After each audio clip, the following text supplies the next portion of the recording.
السلام علیکم ورحمۃ اللہ وبرکاتہ۔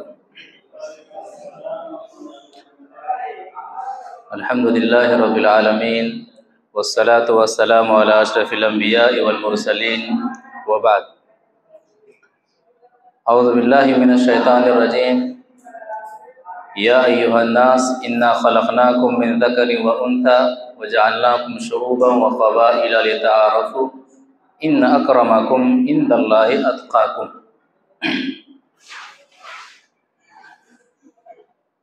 معزز علماء کرام، قابل قدر یہاں پر موجود ہمارے احباب و جماعتی افراد،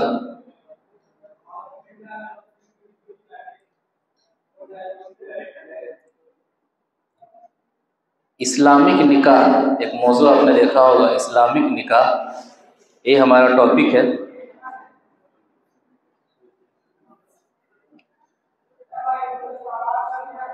اگر سوال کیا جائے کہ نکاح کیا ہے، نکاح کیا ہے، اس کا جواب اگر ہم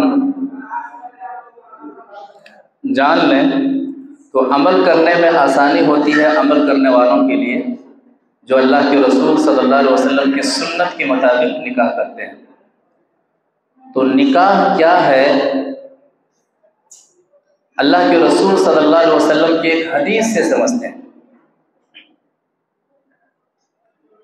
وعن انس بن مالک رضی اللہ تعالی عنہ قال جاء ثلاثة رهط الى بيوت ازواج النبي صلى الله عليه وسلم يسألون عن عبادة النبي صلى الله عليه وسلم فلما اخبروا كأنهم تقالوها وقالوا وأين نحن من النبي صلى الله عليه وسلم قد غفر له ما تقدم من ذنبه وما تأخر فقال أحدهم أما أنا فإني أصلي الليل أبدا وقال آخر أنا أصوم الدهر ولا أفطر وقال آخر أنا أتزوج النساء أنا أعتزل النساء فلا أتزوج أبدا فجاء رسول الله صلى الله عليه وسلم إليهم فقال أنتم الذين قلتم كذا وكذا أما والله إني لأخشاكم لله وأتقاكم له ولكني أصوم وأفطر وأصلي وأرقد وأتزوج النساء فمن رغب عن سنتي فليس مني رواہ البخاری فی کتاب النکاح۔ بخاری شریف کے اندر یہ حدیث موجود ہے۔ راوی حدیث حضرت انس بن مالک رضی اللہ تعالی عنہ ہے۔ وہ فرماتے ہیں کہ 3 اشخاص اللہ کے رسول صلی اللہ علیہ وسلم کے پاس آتے ہیں، یسألون عن عبادت النبی صلی اللہ علیہ وسلم، نبی صلی اللہ علیہ وسلم کی عبادت جاننے کے لیے، اور یہ عبادت کا معاملہ کہ وہ عبادت اس کا تعلق گھر سے ہو، ورنہ صحابہ کرام کو پتہ تھا کہ مسجد میں نبی صلی اللہ علیہ وسلم کی عبادتیں کیا تھیں۔ آ کر کے پوچھنے کا مقصد تھا کہ گھر میں نبی صلی اللہ علیہ وسلم کی عبادت کا کیا حال تھا۔ پتہ چلا کہ گھر میں بھی عبادت کرنی چاہیے، گھروں کو قبرستان نہ بناؤ، گھر میں نوافل کا اہتمام، بلکہ سنت، مردوں کے لیے سنت کا ادا کرنا گھر میں افضل ہے۔ اسی طرح سے یہ تلاوت قرآن سے گھر کو آباد رکھنا چاہیے۔ تو یسألون عن عبادت النبی صلی اللہ علیہ وسلم، نبی صلی اللہ علیہ وسلم کی عبادت کے تعلق سے پوچھنے کے لیے آئے ہیں کہ گھر میں نبی صلی اللہ علیہ وسلم کی عبادت کا معاملہ کیا تھا۔ فلما اخبروا كأنهم تقالوها، جب بتایا گیا تو انہیں کم لگا، یہ تو عام عبادت نبی صلی اللہ علیہ وسلم کر رہے ہیں، جس طرح ہماری عبادت کا معاملہ ہے، نبی صلی اللہ علیہ وسلم کی عبادت کا تقریباً وہی معاملہ ہے، تو انہوں نے کم سمجھا۔